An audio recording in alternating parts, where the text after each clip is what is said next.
তুই কারো মৃত্যু দেখো নাই? তুমি কোনো কবরস্থানে যাও নাই কোনোদিন? তুমি কোনো লাশের জানাজা পড়ো নাই? যে মানুষটা তোমার সামনে লাশ, সে কি একদিন হাত নাড়াইতো না? কথা বলে না? তার চক্ষুই খোলা ছিল না কোনোদিন? সে কি একদিন দৌড়ঝাঁপ করে নাই দুনিয়ায়? সে এখন মরে যাবে না কেন? সে হাসে না কেন? তার হাত নড়ে না কেন? দয়া করে বুঝতে শিখে। আল্লাহ তাআলা বলছে, বল তানজুর নাফসুম মা কদ্দামাত লিগাদ।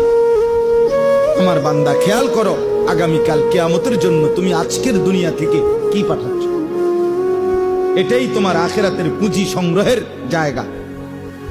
দুনিয়া, এখান থেকেই আখিরাতের জন্য পাঠাইতে হবে। মা কদ্দামাত, হিসাব করো আখিরাতের জন্য কি পাঠাইছো। ওয়াত্তাকুল্লাহ,